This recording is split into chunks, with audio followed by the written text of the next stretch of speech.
Have you ever wondered what happens when two Pisces fall in love with each other, two fish in love? If you're curious, let's talk about it.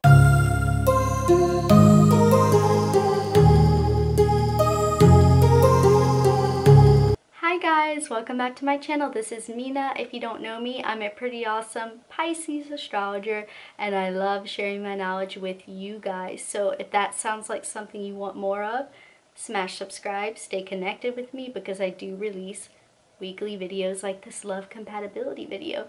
Also give me a like on this video. It spreads the good work I'm doing throughout the algorithm and I really endlessly appreciate it. Thank you guys. Alright, let's talk about Pisces Pisces in love. So if you're in a Pisces Pisces relationship or want to be in one, this is a video for you.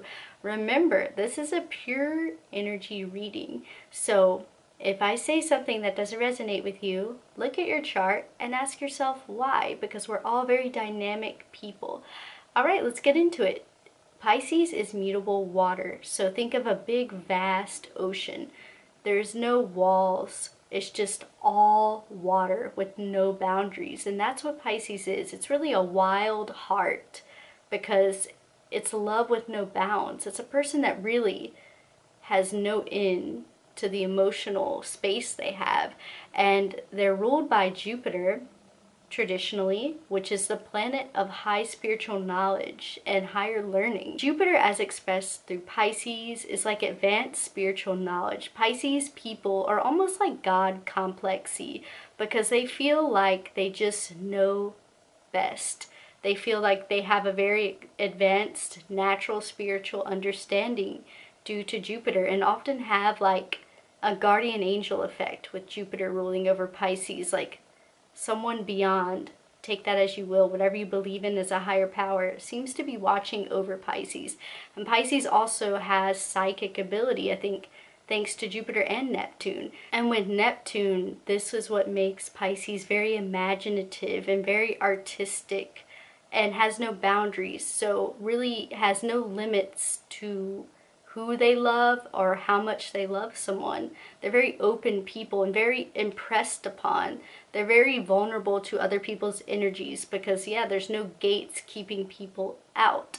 So very special people here. So when two Pisces people notice each other in a romantic way, they are most likely seeing, like, think of a mirror with Neptune. They're seeing an element of their imagination in someone else. You're embodying some type of fantasy for this Pisces if they're attracted to you. That's really big for us, you guys. So yeah, two people that are giving each other what they dream of is a Pisces-Pisces connection. And they also are probably very drawn to each other for their kindness and probably their artistic abilities or creative side. No wonder they just naturally will just swim to one another, because when you're a Pisces person, you almost just sense when another Pisces or 12th house person is near, because there's a psychic connection that goes on between both of you. You feel them enter your psychic space. And for this reason, when a Pisces-Pisces gets together, I don't even know, like, I guess like the aggressor would be the person with more aggressive stuff going on in their chart, but I think regardless of that, it's just like a seamless symphony. Think of like a Debussy song. Debussy was a famous French composer from the Impressionism era, which is very Piscean because, yeah, Pisces are like impressions walking around. We're emotional impressions of our environment. So yeah, it's like a seamless Debussy song. You're just ebbing and flowing together. You just swim together and you're just like going everywhere, and you're not really communicating much because it's so much you don't even have to say. Not a lot of talking a lot of times, especially about real world stuff in Pisces-Pisces relationships because of that psychic connection. It's the thing that makes this connection beautiful, and it's also what gives it a lot of trouble. We'll talk about that more later. So when things are working well and you're in a positive Pisces-Pisces connection, you're truly uplifting each other. And you don't have to ask for it because of that psychic connection. You just see the other Pisces in trouble or needing something, and you just naturally swim to them and you want to help them. No questions asked. And you understand each other's need for emotional freedom, and you support each other in wanting to help others, and you support each other in your unrealistic dreams. Like if you want to be an artist, if you want to be a rock star, your other Pisces will be so down for that and will love that. So yeah, very supportive, naturally free-flowing psychic couple here. And if you share the same religion, I'm sure that's great for Pisces Pisces couples, or at least if you don't, I feel like a Pisces Pisces couple could at least have a lot of fun discussing the differences. In terms of physical lovemaking, because you embody each other's imagination and fantasy, yeah, it will be like a Disney movie or something. I don't think it will be like as intense as Pisces Scorpio, but again, it depends on the whole chart. But it will be just kind of magical in its own way, and ebbing and flowing, and like a little Disney movie, a fantasy. You're embodying each other's fantasy, and I'm sure that's physically, emotionally satisfying when you come together physically. So yeah, you could just feel like you're living out your dream in real life with a Pisces Pisces relationship here. Yeah, very giving, very healing, very loving connection here, very special. Psychic, above all psychic. So where could this go wrong? Well, it's because Pisces Pisces couples often have communication issues. Mercury does not do well in the sign of Pisces, because yeah, for that reason, we live in our imaginations and we're supposed to talk, and a lot of times Pisces couples don't talk as much as they need to, and this can lead to a lot of trust issues, a lot of misunderstandings, and a lot of practical things falling apart because you're not most likely talking about second house stuff, how you spend your money, sixth house stuff, how you can improve your routines to get stuff done, paying your bills, and 10th house stuff, goals. You're not talking about any of that earth stuff. You're just too busy living your dream with your other Pisces. And unfortunately, as we all know, if those second house, sixth house, 10th house matters aren't sorted out, then your dreams will fall apart and both Pisces will be very unhappy. And yeah, trust issues because you both want to help other people.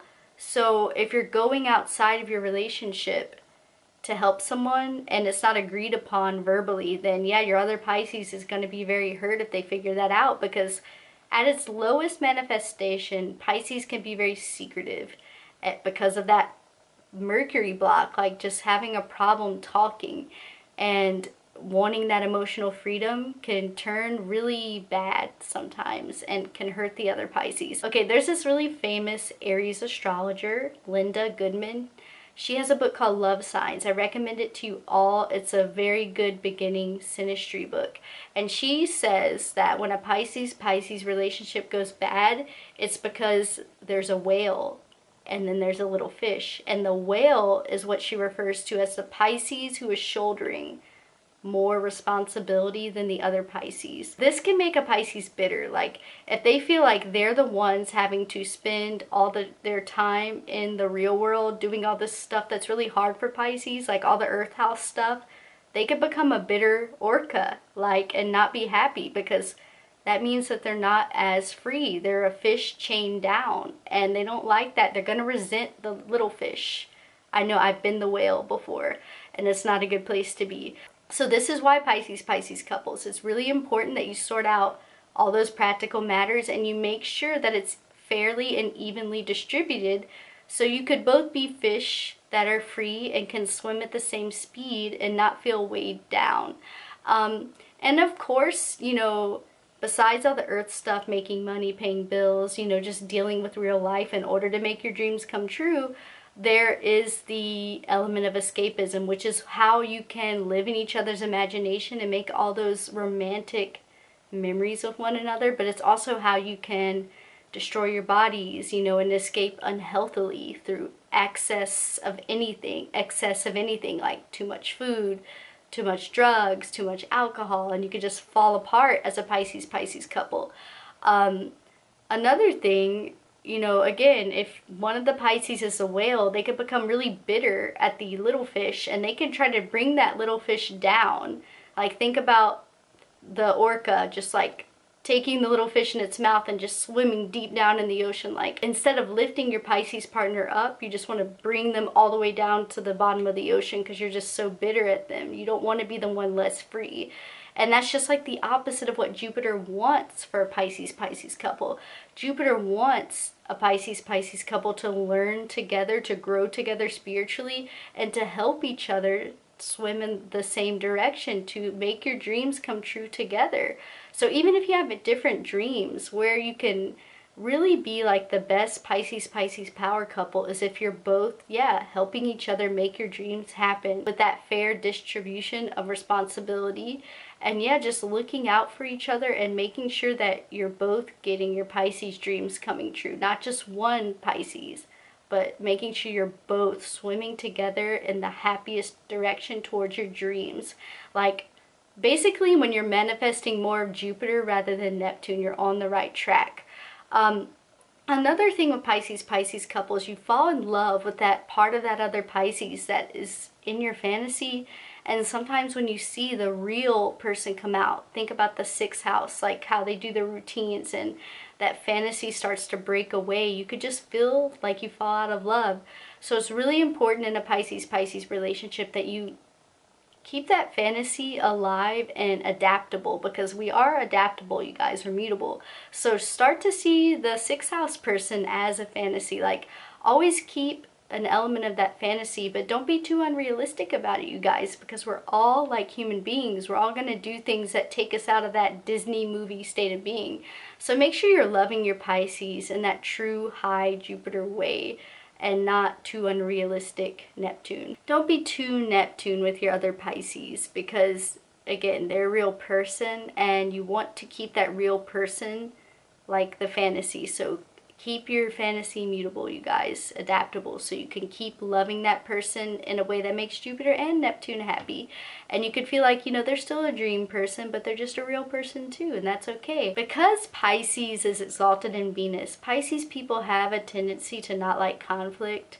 And if you're already not, talking to your other Pisces, like being an open communicator and relying too heavily on that psychic connection, there could be too many secrets in a Pisces-Pisces relationship because you don't want to hurt one another's feelings. Again, what makes it beautiful is like you want to love each other so much, but sometimes that can be toxic. Like, you almost trick yourself into thinking, I love this person so much, and that's why I'm going to continue to lie to them to keep this fantasy alive for them, instead of telling them the truth about some possibly hurtful things. So this is another Pisces-Pisces pitfall. And this can lead to both of you feeling like you never really knew each other. Like, you just knew this projection and not a real person. And it can make you feel really distant and weird. So yes, I think this is an amazing couple if you force yourselves to communicate. Communication is everything in a Pisces-Pisces relationship, and it's going to be uncomfortable, but it will pass, Pisces. And it will be worth it, because you guys could really lift each other up. You can help each other achieve your dreams, and you can help each other just feel okay, like living daily life. Like, it's not as scary if you're both doing it together and you're both suffering together, you're both supporting each other through the daily grind, is when Pisces-Pisces couples really shine. And again, artistic power couple. I really do feel like this is like two people in the same band. I love that image of Pisces-Pisces, or just like any dream. Like, when you're helping your other Pisces reach their dream, that's a beautiful Disney movie, anime, whatever you think is a fantasy. That's a beautiful connection. So yeah, you guys, I really do think as long as you communicate and you don't do anything shady and you're clear with your expectations, because two Pisces without a goal, 10th house's goals, like, again, Earth house, they could just swim into oblivion. Like, where are we going? Like, that's what the consensus is. Like, what are we doing here? Make sure you know what your 10th house end goal is in a Pisces-Pisces connection, because you will just endlessly swim in circles and you won't have anything to show for it. You won't have growth, and Jupiter really wants growth. And if you really do this connection right, I really do feel like you will have a lot of Jupiter abundance and a lot of happiness in this life. And you can help so many people. Like, a charity power couple, because Pisces likes to be of emotional service to other people. So you could just do so many great things for the world, so many great things for art, and so many great things for yourselves, you guys. So yeah, I love it when it's good, when it's positive and not toxic. I think that Pisces Pisces is an amazing relationship. So let me know of your experience, you guys. Do you like your Pisces Pisces relationship? Share with me the details. I always love reading the comments, and I will see you in the next one. Bye!